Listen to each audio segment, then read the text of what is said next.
The fluorescent lights in the hospital corridor burned my eyes. Or maybe it was the tears I refused to let fall. I stood frozen outside room 847, my hand still gripping my phone so tightly my knuckles had gone white. My husband Marcus had sent me a text 3 hours ago. Mom took a turn for the worse. Doctor says it could be any time now. I'm staying by her side. Don't wait up. I love you. I love you. 3 words that used to mean everything. 3 words that now tasted like poison in my mouth. Because Marcus wasn't in room 847 with his dying mother, he was in room 851, 4 doors down, and he wasn't alone. Let me tell you how I got here. Let me tell you about the perfect marriage that was built on lies and the revenge that would burn it all to the ground. My name is Diana Wright, or it was Diana Castellano before I married Marcus 6 years ago. We met at a charity gala where I was representing my family's real estate development company, and he was the rising star orthopedic surgeon everyone wanted to meet. Handsome, successful, devoted to his patients, and absolutely charming. He swept me off my feet. 3 months of whirlwind romance, a proposal on a beach in Santorini, and a wedding that made the society pages. My father walked me down the aisle with tears in his eyes, telling me I'd found a good man. For the first 3 years, I believed it. Marcus was attentive, loving, ambitious.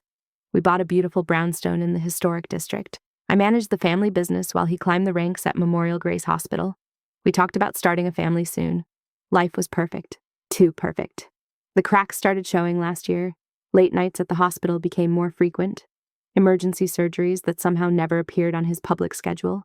A new distance in his eyes when he looked at me like he was seeing someone else. And then there was Vanessa Chen, 28 years old, surgical resident. Beautiful in that effortless way that made other women simultaneously admire and hate her. I met her at the hospital's annual fundraiser. She was charming, professional, and she looked at my husband like he hung the moon. I told myself I was being paranoid. Marcus came from a family of doctors. His mother, Eleanor Wright, had been a pioneering neurosurgeon before retiring. His father died when Marcus was in medical school, and Eleanor had single-handedly put him through his education. He worshipped her. He would never dishonor her by having an affair. I was so stupid. The signs were all there. The receipt for jewelry I never received. The new cologne. The way he'd shower immediately when he came home, even when he claimed he'd been in the OR all day. The phone calls he'd take in another room. The sudden trips to medical conferences that I couldn't verify. But I ignored them all, because ignoring them was easier than facing the truth. Until 3 weeks ago, when Eleanor had her stroke, she collapsed in her garden, alone. By the time her housekeeper found her, precious minutes had been lost. The ambulance rushed her to Memorial Grace, and Marcus called me from the ER, his voice shaking. "Mom's had a massive stroke. They're assessing the damage now. Can you come?" I dropped everything and drove to the hospital. Found Marcus in the family waiting room, head in his hands. For a moment, I saw the boy who'd lost his father, terrified of losing his mother too. I held him while he cried. The doctor came out an hour later. The stroke had been severe. Eleanor had survived, but the damage was extensive. She'd need around-the-clock care, extensive rehabilitation, and even then, her prognosis was uncertain. She might never walk again, might never speak clearly, might never be the fierce, independent woman we'd known. Marcus was devastated. He took a temporary leave from his surgical duties to coordinate her care. He moved her to the hospital's premium care wing, hired the best specialists, and promised he'd be there every day. "She gave up everything for me," he said, gripping my hand. "Now it's my turn to give everything for her." My heart broke for him. For her, I told him I'd help however I could. I visited Eleanor daily, bringing flowers, reading to her even though we didn't know how much she could understand. Her eyes would track me sometimes, and I'd see frustration there, rage at being trapped in her failing body. Marcus's visits became marathon vigils. He'd text me photos of himself sitting by her bedside, holding her hand, talking to her. Stayed until midnight. Mom seemed more alert today. Slept in the chair beside her bed. Couldn't leave her alone. Doctor says my presence is helping her recovery. Have to keep fighting for her. I was so proud of him. So grateful that despite whatever distance had grown between us, he was being the devoted son his mother deserved. Except it was all a lie. Before I continue, please hit that like button and subscribe to the channel. Drop a comment telling me where you're watching from. I love hearing from you.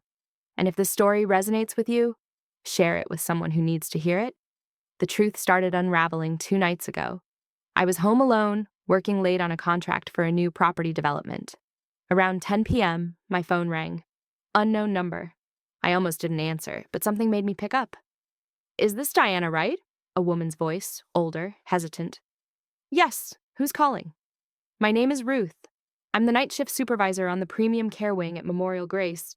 I think there's something you should know about your mother-in-law's care." My stomach dropped. "Is Eleanor okay? Did something happen?" "Mrs. Wright is stable, but—" Ruth paused. "Ma'am, I've been a nurse for 32 years. I know when something isn't right. Your husband tells you he's here every night, doesn't he?" "Yes, he's been devoted to her care." "That's what I thought. But ma'am, I work the 7 p.m. to 7 a.m. shift. I've been on duty every night for the past 3 weeks. And your husband, he visits his mother for maybe 30 minutes around 8 p.m. Then he leaves. Every night." The room tilted. "That's not possible. He sends me photos. He texts me updates all night long. The photos are real. He takes them during his brief visit. But then he leaves and—" Ruth's voice dropped to a whisper. "He goes to room 851, Dr. Vanessa Chen's private room that she's been using as an on-call space. He stays there until morning. I'm sorry, Mrs. Wright, I wouldn't normally interfere, but your mother-in-law deserves better, and so do you." I couldn't breathe. "Why are you telling me this?" "Because I took care of Eleanor Wright when she was chief of surgery 15 years ago. She operated on my daughter when no other surgeon would take the risk, saved her life. Eleanor Wright is a fighter, and she's fighting now, but her son is using her illness as a cover for his affair. It's not right. Someone needed to tell you." I thanked her. My voice sounded hollow, distant, like it belonged to someone else. After we hung up, I sat in the dark for hours, my mind racing. Every text, every photo, every "I'm staying by Mom's side tonight, don't wait up" message. All lies. He was using his mother's tragedy, his mother's suffering, to hide his affair. I could have confronted him immediately, could have called, screamed, demanded answers. But something cold and hard settled in my chest, something that whispered, "Don't just react. Plan." I spent the next day preparing. I called in sick to work, then contacted a private investigator my father had used for corporate matters. Mitchell Zhang had 20 years of experience and a reputation for being thorough and discreet. "I need surveillance," I told him. "My husband, his mistress, everything. I need it documented. Every lie, every meeting, every moment. Can you start today?" "Consider it done, Mrs. Wright." Then I drove to my lawyer's office. Patricia Morgan had handled my family's legal affairs for decades. She took one look at my face and poured me a whiskey. "Tell me everything," she said. I did. When I finished, Patricia's expression was granite. "We'll destroy him," she said simply, "but we do it right. Legally, financially, socially. We make sure he loses everything." "Not everything," I said. "I want him to keep one thing." "What's that?" "The guilt. I want him to live with what he's done for the rest of his life." Patricia smiled. It wasn't a kind smile. "I think we can arrange that." That night, I texted Marcus. "How's your mom today?" His response came 20 minutes later. "Same." She seemed to recognize me for a moment, made me cry. "I'm staying overnight again. This is so hard, Diana. I don't know how much longer I can watch her suffer." I stared at those words. The manipulation was breathtaking. He was using his mother's pain to earn sympathy from me while he fucked his mistress 4 doors away. I texted back. "You're so strong. Eleanor is lucky to have you. I love you."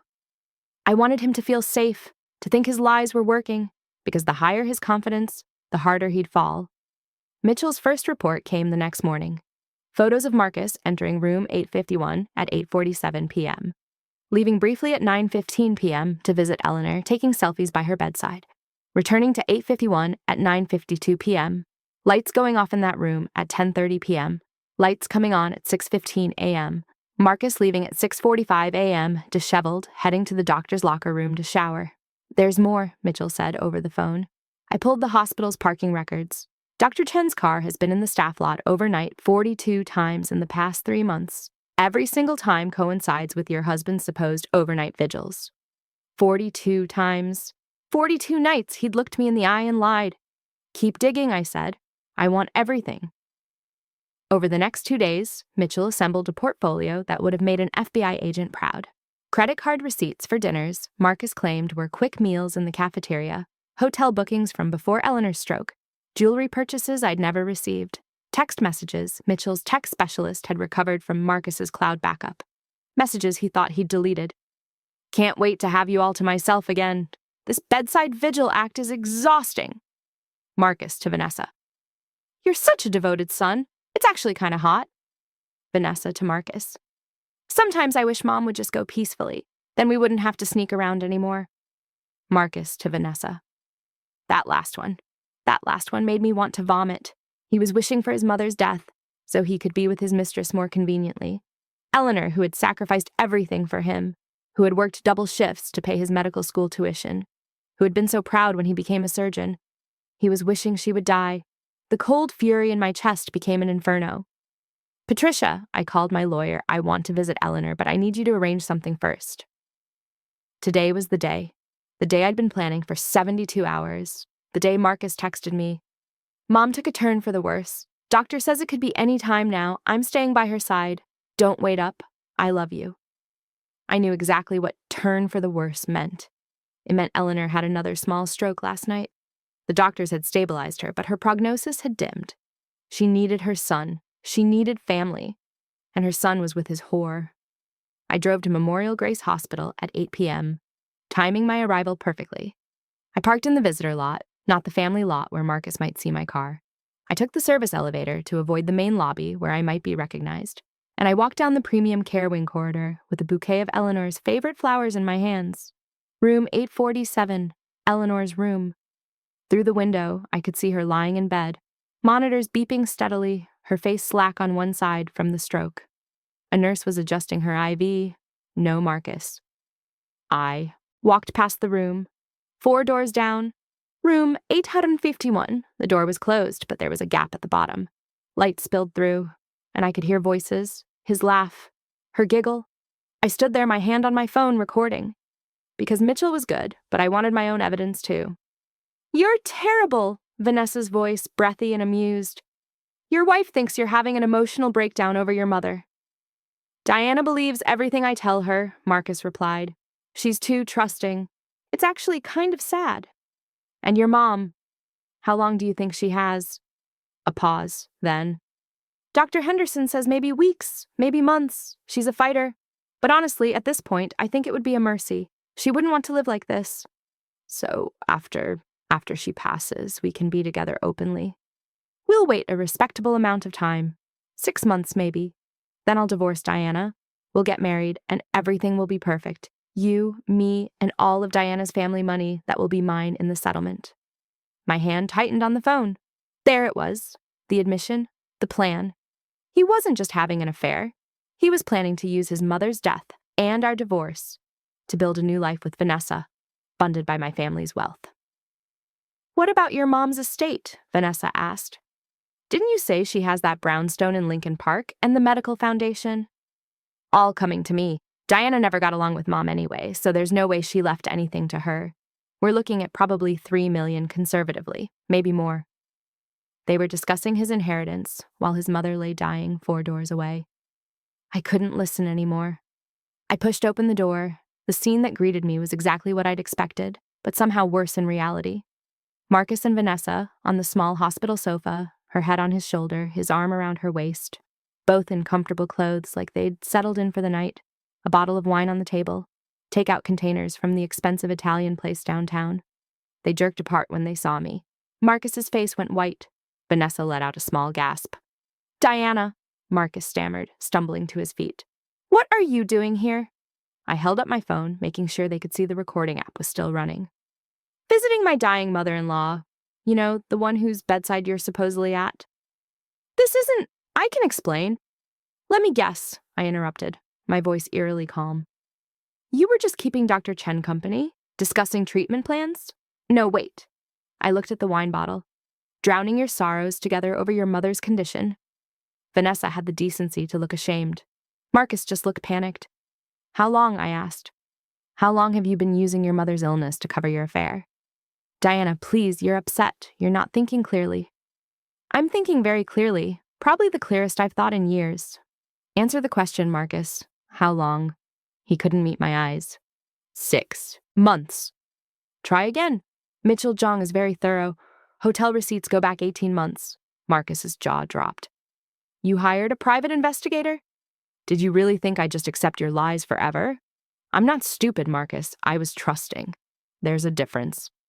I held up my phone again. This recording is very illuminating, by the way. Diana believes everything I tell her. She's too trusting. It's actually kind of sad. That's what you said, isn't it? Vanessa stood up, wrapping her arms around herself. Diana, I'm so sorry. This wasn't supposed to happen like this. How was it supposed to happen? Let me guess. Marcus waits for his mother to die, divorces me after a respectable period, marries you, and you both live happily ever after on my family money and Eleanor's inheritance? Did I miss anything? The color drained from Vanessa's face. She'd clearly thought that conversation was private.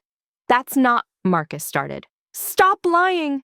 For the first time, I raised my voice. For once in your pathetic, selfish life, stop lying. Your mother is dying 4 doors down, and you're here planning your future with your mistress. You told her you wished your mother would die already so you wouldn't have to sneak around anymore.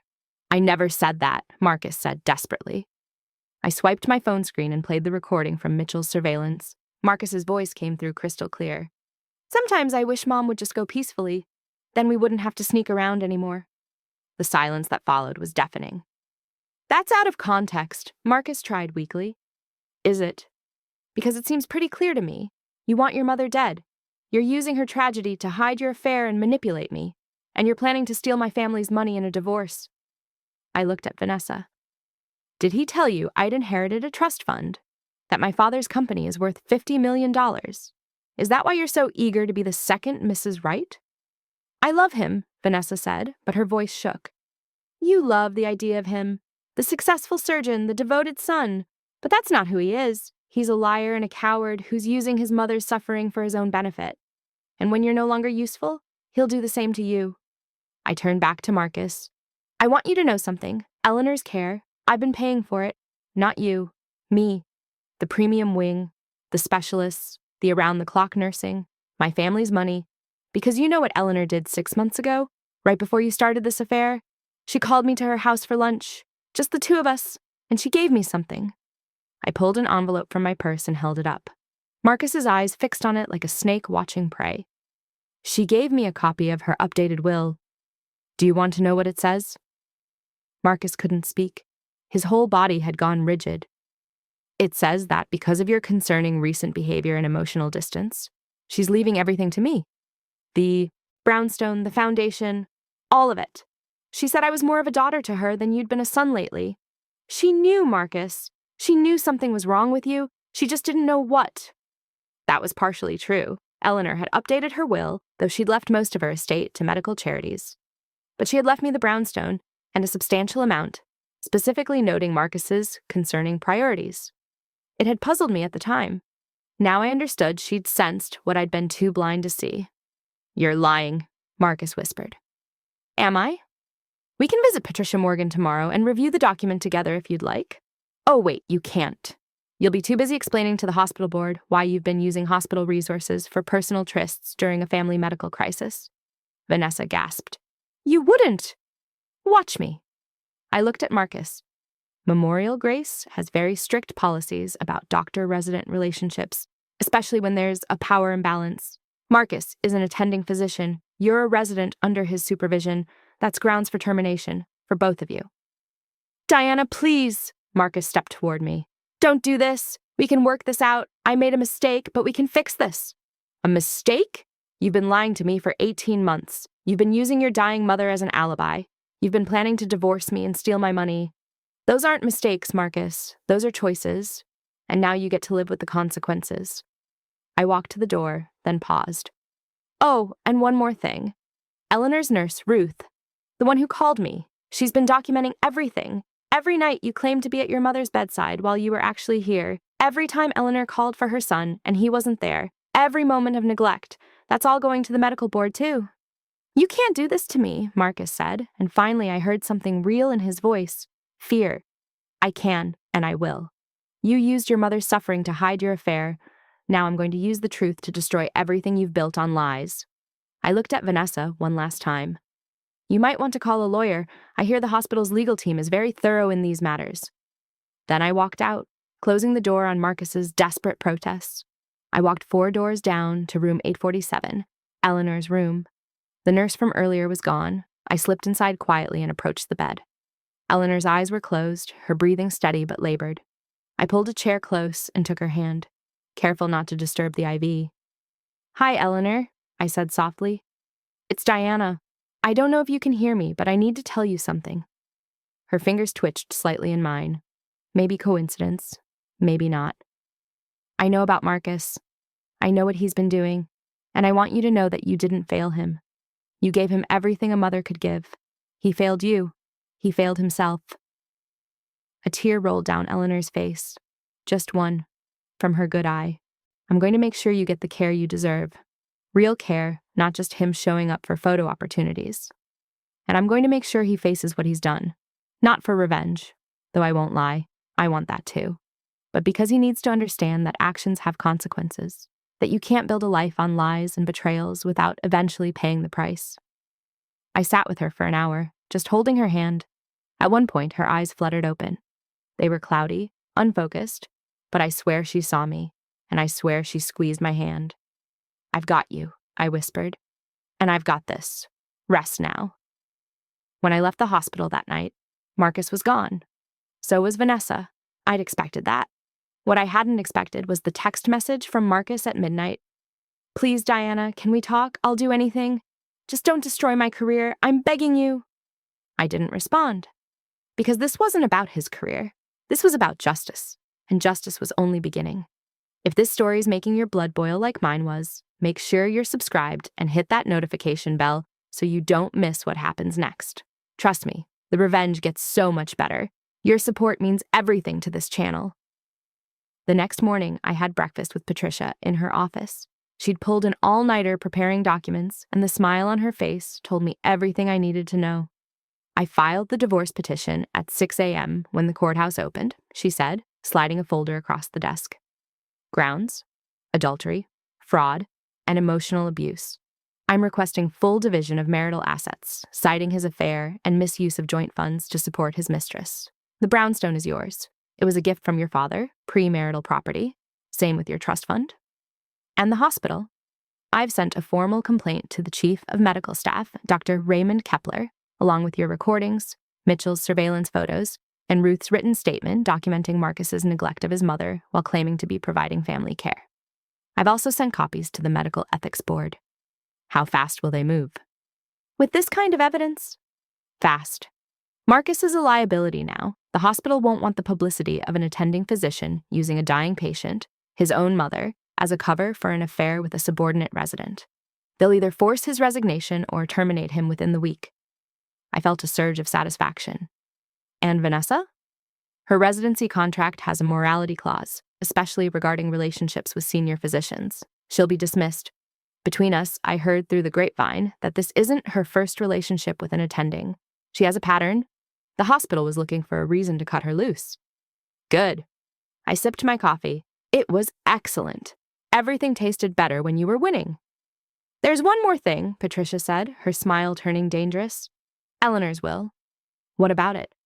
You said Marcus thinks. He's inheriting everything. What if we made sure he knew the truth about Eleanor's will before she passes? What if he had to face while she's still alive that he's getting nothing because of his behavior? I considered this. It was cruel. It was perfect. How would we do that? Eleanor updated her will with my firm 6 months ago. I wasn't her primary attorney, but I have the file. We could arrange a reading of the relevant sections, with Eleanor present if she's lucid enough. Marcus would have to face his mother while learning he's been disinherited. Can we do that legally? Eleanor signed the update while she was mentally competent. The update is valid, and she specifically requested that Marcus be informed of the changes at such time as Diana deems appropriate. She left you in control of that timing. Eleanor had known. Somehow she'd known Marcus would betray us both, and she'd given me the weapon to make him understand what he'd lost. Set it up, I said, this week. I want Ruth there as a witness, and I want it recorded for the medical board to show Eleanor's state of mind and Marcus's reaction. Patricia's grin was predatory. You're my favorite client. You know that, right? The meeting was scheduled for 3 days later. In the meantime, I made myself scarce. I didn't go home to the brownstone. Instead, I checked into a luxury hotel suite and worked from there, fielding increasingly desperate messages from Marcus. Diana, please, we need to talk. I know I hurt you, but you're overreacting. My career's on the line. The hospital called me in for a meeting. What did you tell them? You can't just destroy my life because you're upset. Think about Mom. This stress isn't good for her. That last one almost made me laugh. Now he cared about stress being bad for his mother. I didn't respond to any of them. Silence, I'd learned, was the most powerful response. It left him spiraling, uncertain, afraid. On the day of the will reading, I arrived at the hospital early. Patricia was already there, along with Ruth and Dr. Kepler, the chief of medical staff. We gathered in a conference room adjacent to Eleanor's wing. Before we proceed, Dr. Kepler said, I want you to know we've suspended Dr. Wright pending investigation. The evidence you provided is damning. If a fraction of it is true, his actions constitute serious ethical violations. It's all true, Ruth said quietly. I've been documenting his neglect for weeks. I only wish I'd spoken up sooner. You spoke up when it mattered, I told her. Thank you. Marcus arrived 10 minutes late, looking haggard. He hadn't shaved, his eyes were bloodshot. When he saw the assembled group, he froze. What is this? He asked. Diana, what's going on? Sit down, Dr. Wright, Patricia said formally.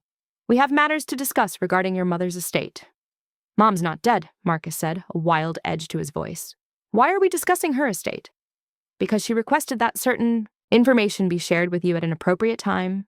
Diana has determined that time is now. Diana has no right. Actually, Patricia interrupted. She has every right. Eleanor Wright gave her explicit permission in her updated will. Shall we proceed? We moved to Eleanor's room. She was awake today, propped up in bed. Her eyes tracked us as we entered. When she saw Marcus, something flickered in her expression. Disappointment? Anger? Hard to say. Ruth positioned a camera discreetly in the corner. For the medical record, she explained. Patricia opened her briefcase and pulled out official documents. Eleanor Wright updated her will 6 months ago with our firm. She was of sound mind and body at the time. All proper procedures were followed. The update was witnessed and notarized. Marcus stood at the foot of his mother's bed, his hands gripping the rail. I don't understand why we're doing this now. You will. Patricia cleared her throat and began to read. I, Eleanor Sophia Wright, being of sound mind and body, do hereby revoke all previous wills and declare this to be my last will and testament. The formal language rolled out. Bequests to medical charities, the establishment of a scholarship fund, and then, to my son, Marcus James Wright, I leave the sum of $1 and nothing more. Marcus's head snapped up. What? Patricia continued reading. I do this not out of malice, but because I have observed concerning changes in Marcus's character and priorities over the past year. He has become distant, secretive, and emotionally unavailable. While I do not know the cause, I fear he has lost sight of the values I tried to instill in him. Until such time as he demonstrates genuine remorse and change, I cannot in good conscience leave him substantial assets that he might squander or misuse. That's not! Marcus looked at his mother. Mom, you didn't mean this. Tell them you didn't mean this. Eleanor's eyes filled with tears. She tried to speak, but only a garbled sound emerged. Her good hand reached toward him, whether in anger or pleading, I couldn't tell. Patricia kept reading. The bulk of my estate, including my brownstone property, my savings, and controlling interest in the Eleanor Wright Medical Foundation, I leave to my daughter-in-law, Diana Castellano Wright, who has shown me more genuine love and care in 6 years than most blood relatives show in a lifetime. Diana has integrity, compassion, and strength. She will honor my legacy better than anyone else could. The silence in the room was absolute. Marcus stared at the documents in Patricia's hands like they were written in a foreign language. She wrote this 6 months ago, I said quietly. Before her stroke. Before any of this. She knew something was wrong with you, Marcus. She sensed it, and she protected her legacy from you. This isn't legal, Marcus said desperately. She was confused. She didn't know what she was signing. I was the witnessing attorney, Patricia said coldly. Eleanor was absolutely lucid. She knew exactly what she was doing. She even told me, and I quote, "If Marcus has become the man I fear he has, he deserves to inherit nothing but his choices." Marcus turned to his mother. Mom, please, tell them this is wrong. I'm your son. I've always been here for you. Eleanor made a sound. It took her 3 tries, but finally a word emerged, thick and distorted but unmistakable. Liar. The word hit Marcus like a physical blow. He staggered back from the bed. She knows, Ruth said softly. All those nights you weren't here. She knew. She'd ask for you, and you weren't there. She'd cry, and you weren't there. And then Diana would come, and Diana would sit with her, and Diana would hold her hand. Eleanor Wright knows exactly who was there for her and who wasn't. I was building a career, Marcus started. You were fucking your mistress, I interrupted. Let's not pretend this is about your career. You used your dying mother as an alibi to cheat on your wife, and your mother knew, maybe not the details, but she knew your heart had changed. She knew you'd become someone she didn't recognize. Marcus looked around the room wildly, seeking an ally. He found none. The hospital is terminating your employment, Dr. Kepler said. Effective immediately. You'll have 1 week to clear out your office. Your medical privileges are revoked. And I strongly suggest you don't contest this because the evidence we have could result in formal complaints to the state medical board. You could lose your license entirely. You can't do this, Marcus whispered. We can. We have. It's done. Patricia stepped forward. You'll be served with divorce papers today. Diana is requesting full division of marital assets. Given the adultery and your misuse of joint funds to support your affair, the court will likely rule in her favor. The brownstone, the trust fund, everything that was hers remains hers. You'll walk away with whatever you earned during the marriage, minus legal fees and penalties. And Vanessa? I asked Dr. Kepler. Her residency contract is being terminated for violation of ethical conduct policies. She'll have to reapply elsewhere, though I doubt any reputable program will take her once they learn why she was dismissed. Marcus's face crumbled. You're destroying my entire life. No, I said. You destroyed your life. I'm just making sure you can't rebuild it on lies anymore. I walked to Eleanor's bedside. Her good hand reached for mine, and I took it gently. You're going to the best care facility in the state, I told her. Your foundation will continue, your legacy will continue, and you'll never have to see him again unless you want to. Eleanor squeezed my hand. More tears fell, but I thought maybe these were different tears. Relief, gratitude, justice. I looked at Marcus one last time. You had everything.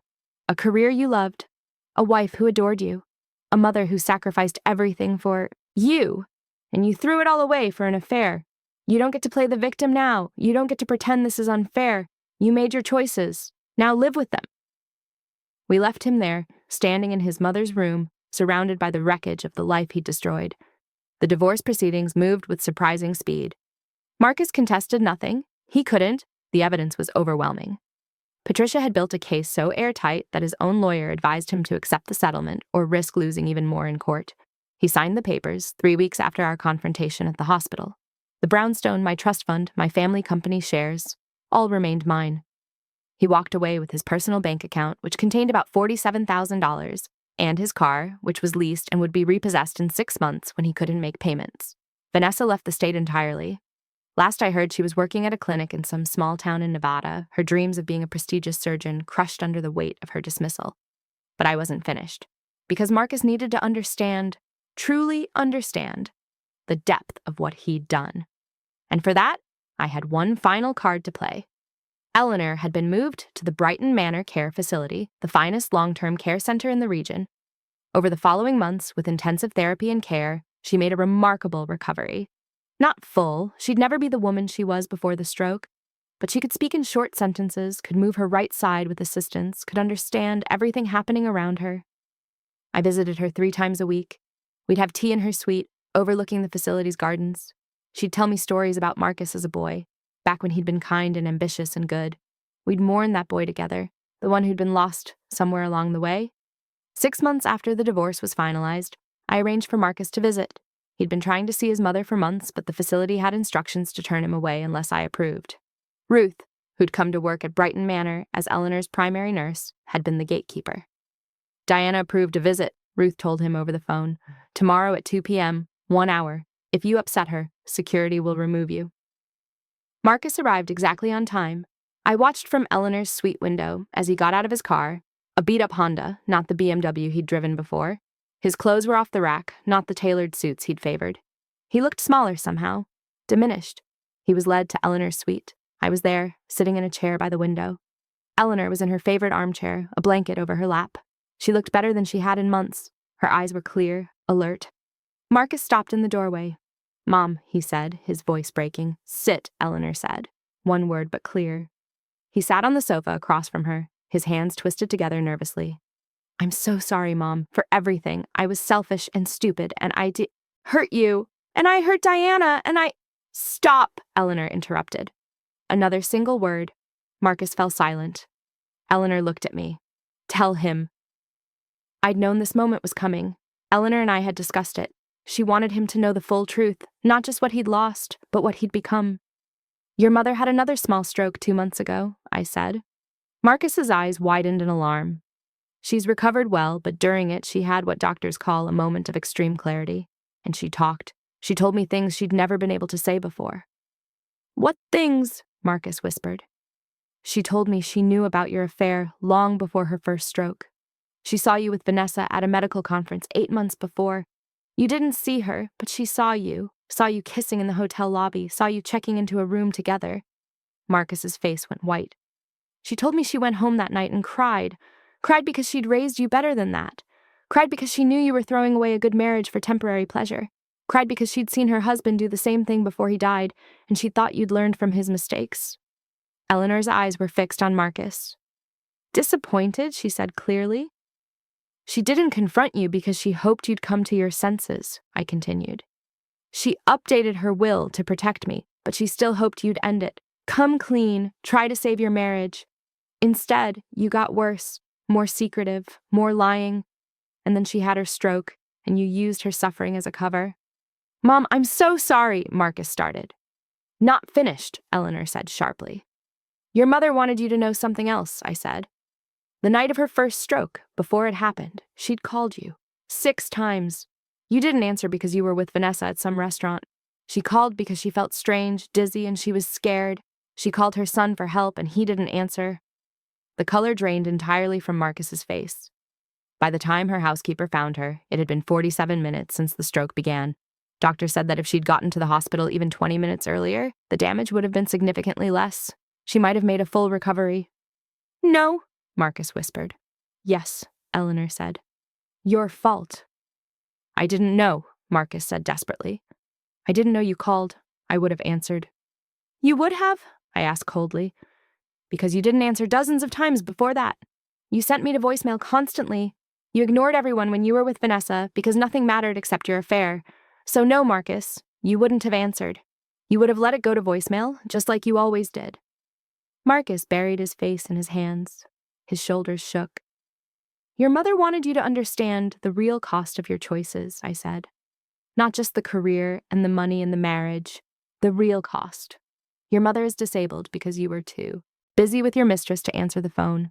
That's your legacy, Marcus. Every day she struggles to speak, to move, to live her life. That's on you." "I'm so sorry," Marcus sobbed. "Mom, I'm so sorry. Please forgive me." Eleanor was silent for a long time. Marcus looked up at her with desperate, pleading eyes. Finally, she spoke, 2 words that would haunt him forever. "Not yet." "What can I do?" Marcus begged. "Tell me what I can do to make this right." "Live," Eleanor said. "Suffer. Learn." "That's your penance," I explained. "You wanted to know how you could make amends. You live with what you've done. You don't get to forget it. You don't get to move on. Every day for the rest of your life, you remember that your selfishness hurt the 2 people who loved you most. That's how you make amends. By never, ever forgetting." I stood and helped Eleanor to her feet. "Your hour is up. Ruth will show you out." Marcus stood too, reaching toward his mother. "Mom, please." Eleanor turned her back on him. It took effort, leaning heavily on me, but she did it. Turned her back on her son and didn't look at him again. Ruth appeared in the doorway. "This way, Dr. Wright." "It's just Marcus now," I corrected. "He's not a doctor anymore." Marcus left. I watched from the window as he got in his Honda and sat there for 10 minutes, just sitting in the driver's seat, his head bowed. Finally, he started the car and drove away. "Done?" Eleanor asked. "Done," I confirmed. She nodded, satisfied. "Good." 2 years have passed since that day. I'm writing this from the sunroom of the brownstone Eleanor left me. It's spring, and the garden she designed is in full bloom. Purple irises, yellow daffodils, pink cherry blossoms. It's beautiful. Eleanor passed away 3 months ago, peacefully in her sleep. She'd made an excellent recovery, all things considered, and we'd had 2 good years together. She met a man at Brighton Manor, a retired literature professor named Henry. They'd have tea in the gardens and discuss poetry. She was happy, I think, in the end. As happy as she could be. She left me everything, as promised. I used part of it to expand the Eleanor Wright Medical Foundation, focusing on stroke research and recovery programs. I wanted her legacy to help people the way she couldn't be helped. Marcus was not invited to the funeral. Eleanor's final wishes were explicit. He was to be excluded. A notice was sent to his last known address, informing him of her death after the service had concluded. He sent flowers to my house. I donated them to a hospital. I hear things about him occasionally. He's working as an administrator at a medical supply company. Not practicing medicine, he couldn't get his license reinstated after the ethics violations. He's dating someone new, a woman named Karen who works in medical billing. I don't know if he's told her about me, about Vanessa, about everything he destroyed. Probably not. Some people say what I did was cruel, that I took my revenge too far, that I destroyed a man over an affair. But those people don't understand. It wasn't about the affair. It was about the lies, the manipulation, the using of his dying mother as a cover, the wishing for her death so he could be with his mistress more conveniently. That's not a simple affair. That's a fundamental corruption of character. I don't regret what I did. Not for a second. Marcus made his choices and he paid for them. That's not cruelty. That's consequences. As for me, I'm doing well. The family business is thriving. I've been dating someone new, an architect named James who makes me laugh and treats me like I matter. We're taking it slow. I'm not in a hurry. I've learned that rushing into things, trusting too quickly, believing the best of people without proof, that's how you get hurt. But I've also learned that I'm stronger than I thought, that I can face betrayal and come out the other side, that I can be kind without being weak, loving without being blind, forgiving without being foolish. Eleanor taught me that, in the end. She showed me that you can love someone completely while still holding them accountable. That forgiveness isn't the same as absolution. That sometimes the most loving thing you can do is let someone face the full weight of their choices. I think about Marcus sometimes. Wonder if he's learned anything. Wonder if he tells himself he's the victim, or if he's actually faced what he did. I don't know. I don't particularly care. What I know is this. I survived. I thrived. And I made sure that the people who betrayed me paid a price that matched the crime. Some might call that revenge. I call it justice. And I sleep very, very well at night. 5 years after Eleanor's funeral, I received an unexpected letter. It arrived at the brownstone on a Tuesday morning in October. The return address was from a law firm in Portland, Oregon, Morrison and Associates. I didn't recognize the name. I opened it over my morning coffee, James reading the newspaper across from me at the breakfast table we'd chosen together last year. "Dear Mrs. Wright," it began, and I almost corrected it out loud. I'd gone back to Castellano after the divorce, but some mail still found me under my married name. I am writing on behalf of my client, Marcus James Wright, regarding a matter of urgent personal importance. Mr. Wright has been diagnosed with stage 4 pancreatic cancer. His prognosis is 6 months at most. He has expressed a deep desire to speak with you before his death. He understands he has no right to request this, but he is asking anyway. If you are willing to grant him this final conversation, please contact my office at your earliest convenience. I set the letter down. My hand was steady. My coffee didn't spill. I felt nothing. Or maybe not nothing. Maybe a distant echo of the rage I'd once felt, now worn smooth by time like a stone in a river. "Diana?" James looked up from his paper. "You all right? You've gone pale." I handed him the letter. He read it, his jaw tightening. James knew everything about Marcus, about the betrayal, about the revenge. He'd listened to it all on our 3rd date, and instead of running, he'd taken my hand and said, "You did what you had to do, and you survived it. That's what matters." "Are you going to go?" he asked now. "I don't know," I said honestly.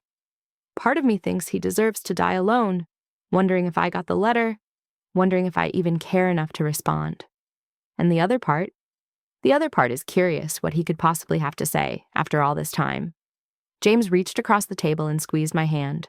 "Whatever you decide, I support you. But Diana, don't go if you think you owe him anything. You don't. Not a damn thing."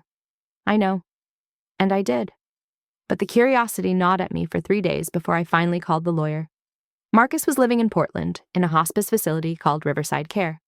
When I agreed to visit, the lawyer, a kind-sounding woman named Jennifer Morrison, seemed relieved. "He's been asking about you every day since I sent that letter," she said. "I think he needs to say things he should have said years ago." "Then he should have said them years ago," I replied. "I'm coming for me, not for him. So I can close this chapter completely. Make sure he understands that." "I will." I flew to Portland alone. James offered to come, but this was something I needed to do myself. The flight gave me time to think, to remember, to prepare myself for whatever version of Marcus I'd find. Riverside Care was nicer than I expected. Modern, clean, with large windows overlooking the Willamette River. A nurse led me to Marcus's room on the second floor. Room 217, she knocked softly. "Mr. Wright, your visitor is here." "Send her in," a voice said. It was his voice, but thinner, weaker, like a photocopy of a photocopy. I stepped inside. The man in the bed bore only a passing resemblance to the Marcus I'd known. He'd lost at least 50 pounds. His hair, what remained of it, was completely gray. His skin had a yellowish tint, and his eyes were sunken deep into his skull. He looked 70, not 43. "Diana," he said, and his eyes filled with tears immediately. "You came. I didn't think you would." I pulled a chair to the bedside, but didn't sit. "Not yet." "You have 30 minutes. Whatever you need to say it." "Sit, please. It hurts to look up." Against my better judgment, I sat. Kept my purse on my lap. Kept my coat on. Every nonverbal cue screaming, "I'm not staying long." "You look good," Marcus said. "Happy. Are you happy?" "I didn't fly across the country to discuss my happiness with you." He nodded, wincing at the movement. "Right, of course. It matters to me that you're okay, that I didn't destroy you the way I destroyed everything else." "You tried," I said coldly. "You failed. Now say whatever it is you needed to say." Marcus took a shaky breath. "I've been in therapy for 4 years, since I moved to Portland. Real therapy, not the kind where you pretend to engage while planning what to have for dinner. And I've learned things about myself. Terrible things." "Congratulations on your self-discovery. Is that all?" "Diana, please. I know you hate me. You have every right. But I'm dying, and I need you to hear this. Not for me. For you. So you know that what happened wasn't your fault. None of it." That got my attention. "I never thought it was my fault." "Didn't you? Not even a little? Didn't you ever wonder what you could have done differently? How you could have kept me from straying?" I had. In the dark hours after I first learned about Vanessa, I tortured myself with those questions. What if I'd been more attentive, more exciting, more something? "It wouldn't have mattered," Marcus continued. "That's what I learned. I was broken long before I met you. My father cheated on my mother constantly. I watched her suffer, watched her forgive him over and over, and I swore I'd never be like him. But I became exactly like him. Worse, even." "Why are you telling me this?" "Because I want you to understand that you were perfect. You were everything a man could want. Loyal, intelligent, beautiful, supportive, and I still cheated. Because the problem was never you. It was always me." I felt something crack in my chest. Not forgiveness, not yet. But maybe understanding. "I told myself lies," Marcus said. "I told myself that you didn't understand me, that we'd grown apart, that Vanessa gave me something you couldn't, all lies. The truth was simpler and uglier. I was selfish. I wanted the thrill. I wanted to feel powerful, desired, dangerous. And I didn't care who I hurt to get it." "You hurt your mother," I said quietly. "You let her die thinking her son had abandoned her." "I know." The tears flowed freely now. "That's the worst part. Not losing my career or my money or even you. It's knowing that Mom died disappointed in me. That her last clear thought about me was that I'd failed her. I dream about her sometimes. She's standing in her garden the way she used to before the stroke, and she just looks at me. Doesn't say anything, just looks. And I wake up wanting to die."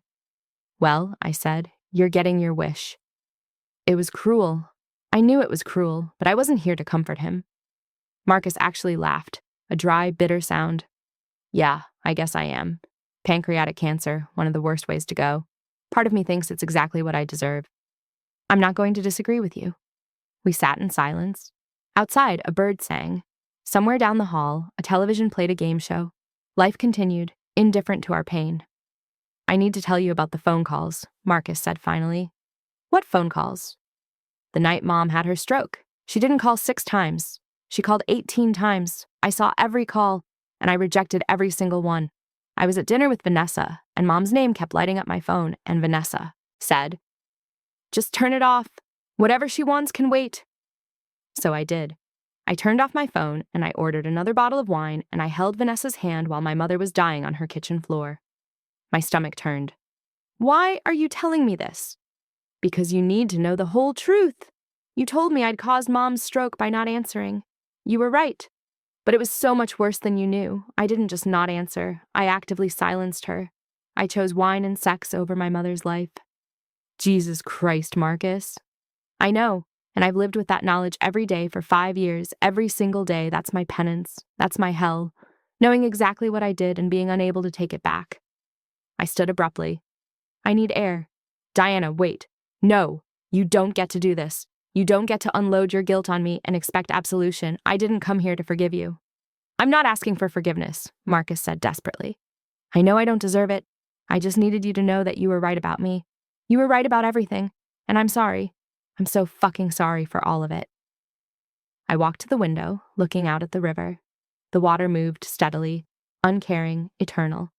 How many people had stood at windows like this, wrestling with impossible emotions? "Vanessa left me after I lost everything," Marcus said to my back. "Funny how that worked out. She'd been so sure she loved me, but the moment I couldn't give her the life she wanted, she was gone. Moved to Nevada, then Texas, last I heard. She's a pharmaceutical sales rep now, never finished her residency." "I know, I kept tabs for a while." "Did you? Why?" "Because I wanted to make sure you both suffered, that neither of you got to just move on and forget. We didn't forget, at least I didn't. I don't know about her." I turned back to face him. "Is there anything else? Any other confessions you need to make before I leave?" "Just one." Marcus reached for a folder on his nightstand, his hand shaking. "I wrote you a letter, several actually. This is the final one. I want you to have it, but I want you to promise you won't read it until after I'm gone." "Why?" "Because it's too honest, too raw. And I'm still enough of a coward that I don't want to see your face when you read what I've written." I took the envelope. It was thick, heavy with pages. "Fine, I'll read it after." "Thank you." He sagged back against his pillows. "You can go now. I know you want to." "Yes, I do." I stood, gathering my purse. "Goodbye, Marcus." "Diana?" I paused at the door. "I really did love you. I know I had a fucked up way of showing it, but I did. You were the best thing that ever happened to me, and I threw you away for nothing. I wanted you to know that." I looked at him one last time. This dying man who'd once been my husband, who'd once made me laugh, who'd once promised me forever. "I know you loved me," I said quietly. "That's what made it worse. You loved me, and you still chose to destroy everything. That's not love, Marcus. That's something else entirely. And I hope, in whatever comes next, you figure out the difference." I left without looking back. Marcus died 3 weeks later. Jennifer Morrison called to inform me. There would be a small service in Portland, she said. Did I want to attend? "No," I said. "But thank you for letting me know." After I hung up, I opened the letter. It was 47 pages, handwritten in Marcus's increasingly shaky script. The first pages were apologies, detailed and agonizing. He walked through every lie, every betrayal, explaining his thought process, trying to make me understand how he'd justified it all to himself. The middle pages were about his mother, her disappointment, her final words to him, how he'd tried to visit her grave after she died, only to learn that I'd had her buried in a private cemetery with no public record of the location, how that had broken something in him, realizing he'd never even get to apologize to her headstone. But it was the final pages that made me cry. "Diana, I know you think I got what I deserved. Cancer, poverty, loneliness. And maybe I did. But the real punishment wasn't any of that. The real punishment was having 5 years to think about who I could have been, who I should have been. I could have been the husband who came home every night and kissed you hello, who sat with you over dinner and actually listened when you talked about your day, who made love to you like you were the only woman in the world, because to me, you should have been. I could have been the son who answered his mother's calls, who visited without being asked, who made sure she knew every day that she was loved and valued and appreciated. I could have been the doctor who put patient care above personal pleasure, who earned his white coat instead of wearing it like a costume. I could have been a good man, Diana, and I chose not to be. That's what I think about in the dark hours here at Riverside. Not the affairs, not the lies, but the man I could have been if I'd just been brave enough to choose better. You asked me once, during one of our fights before the divorce, why I threw away our life. I didn't have an answer then. I do now. I threw it away because deep down, I didn't think I deserved it. I didn't think I deserved you. My father was a cheater. I watched him hurt my mother for years. And some part of me believed that was who I was destined to be. So I became him. Self-fulfilling prophecy. But here's what I've learned in therapy. In these last years, that was a choice. I chose to believe I was broken. I chose to act on that belief. I could have chosen differently. I'm not asking for forgiveness. I'm not asking for anything. I just want you to know that you deserved better. You deserved a husband who saw your worth and protected it. You deserved a man who would have burned the world down to keep you safe and happy. I hope James is that man. I hope he gives you everything I was too stupid to give. And I hope you never, ever settle for less than you deserve again. I'm sorry, Diana, for all of it, for every lie, every betrayal, every moment of pain. I'm sorry I wasn't strong enough to be the man you needed. Thank you for coming to see me. It meant more than you'll ever know. Goodbye, Marcus. I folded the letter carefully and placed it back in the envelope. James found me on the back porch, staring at Eleanor's garden, now in its autumn glory. You okay? He asked, sitting beside me. I think so. I leaned my head on his shoulder. He's dead. I know. The lawyer called here too. Are you sad? No, not sad exactly. More relieved. Like I've been holding my breath for 5 years and I can finally exhale. That makes sense. We sat in comfortable silence, watching the leaves fall. He wrote me a letter, I said eventually. Apologizing, explaining, taking responsibility. Do you believe him? I think he believed it when he wrote it. Whether he would have followed through if he'd lived, who knows? People say a lot of things when they're dying. What are you going to do with the letter? I thought about it. I'm going to keep it. Not to reread, but just to have. Proof that he finally understood what he did. That's enough. James kissed the top of my head.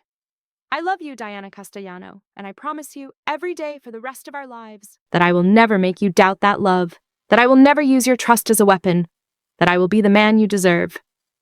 I know, I said. And I did. James had shown me, through 3 years of patience and kindness and unwavering support, that love didn't have to hurt, that trust didn't make you weak, that choosing someone meant actually choosing them every single day. I asked you something 6 months ago, James said carefully. And you said you needed more time. Is there an answer yet? The proposal, he'd asked on a beach in Maui, just the two of us in the sunset. I'd cried and said I loved him, but I wasn't ready. Wasn't sure I could ever be ready to marry again. I turned to face him, taking both his hands in mine. Ask me again. Diana Castellano, will you marry me? Yes, I said. Yes, I'll marry you. His smile was brighter than the sun. He kissed me, and it tasted like new beginnings, like healed wounds, like a future I'd thought I'd lost the right to have. We were married 6 months later in Eleanor's garden. Small ceremony, just close friends and family. My father walked me down the aisle, between the irises and roses, tears streaming down his face. Eleanor would be so happy, he whispered as he placed my hand in James's. She told me once that she hoped you'd find real love after Marcus. Looks like you did. I looked up at the man I was about to marry. He looked back at me with eyes that held nothing but love, respect, and promise. No secrets, no lies, just truth. I do, I said when the officiant asked. I do, James echoed. And this time it meant something. This time it was real. That night I took Marcus's letter out one final time, read it through completely. Then I carried it to the fireplace in our, James's and my bedroom. I struck a match. Are you sure? James asked, watching me. I'm sure. He said what he needed to say. I've heard it. Now I'm letting it go. The letter caught fire quickly, the pages curling and blackening. I watched Marcus's words turn to ash, watched 5 years of anger and betrayal and revenge float up the chimney as smoke. When the last page burned away, I turned to my husband, my real husband, my final husband. Take me to bed, I said, and he did. 3 years later, I stood in Eleanor's garden holding my daughter, Rose Eleanor Wright Castellano, 6 months old, with James's dark eyes and my grandmother's smile. She grabbed at the iris petals, laughing when they tickled her palm. Your grandmother would have loved you, I told her. She would have spoiled you rotten. James appeared with our son, 2-year-old Henry, who immediately toddled toward the fountain. I'd had it installed 2 years ago, a memorial to Eleanor. Her name was engraved on a bronze plaque. Eleanor Sophia Wright, surgeon, mother, friend, beloved. Careful, buddy, James called, steadying Henry before he could tumble into the water. I watched my family in the garden Eleanor had designed, in the house she'd left me, living the life she'd wanted for me. A life of genuine love, of real partnership, of trust earned and kept. Marcus never got to see this, never got to know that I'd not only survived what he'd done, but thrived beyond it, that I'd built something beautiful from the ashes he'd left behind. Sometimes I wondered if he was watching somehow, if some part of him existed somewhere, seeing what I'd become, seeing what he'd lost, seeing what could have been his if he'd just been brave enough to be good. I hoped he was. I hoped it hurt. Not out of cruelty. I'd let go of that years ago. But because consequences mattered, because choices mattered, because the people we decided to be had real, lasting impacts on the world around us. Marcus had chosen to be selfish, dishonest, cruel, and he'd paid for it with everything he valued. I had chosen to be strong, strategic, unforgiving, where forgiveness wasn't earned. And I'd been rewarded with this. A partner who cherished me, children who would grow up seeing what real love looked like, a life built on truth instead of lies. "Mama," Henry called, pointing at a butterfly that had landed on Eleanor's memorial plaque. "I see it, baby. It's beautiful." The butterfly was orange and black, Eleanor's favorite colors. It rested on her name for a long moment, wings opening and closing in the afternoon sun. Then it lifted off, circling the garden once before, flying up and over the brownstone's roof, disappearing into the blue sky beyond. "Goodbye, Eleanor," I whispered. "Thank you for everything. I hope you're proud of what I've built. I hope you're at peace." James came to stand beside me, Henry on his hip, his free arm wrapping around my waist. Our daughter cooed contentedly against my chest. We stood there, the four of us, in the garden of the woman who'd given me the tools to destroy her son and the resources to build something better from the ruins. This was my revenge, I realized. Not the career destruction or the financial ruin or even the deathbed guilt. This was the real revenge. Living well, living honestly, living surrounded by people who chose me every day and meant it. Marcus had tried to break me, and instead, he'd forged me into something stronger. That was justice. That was enough. That was everything. Thank you for staying until the end. If this story gave you the justice you needed to see, check out the other videos on screen. They're just as satisfying. And if you haven't subscribed yet, what are you waiting for? See you in the next story.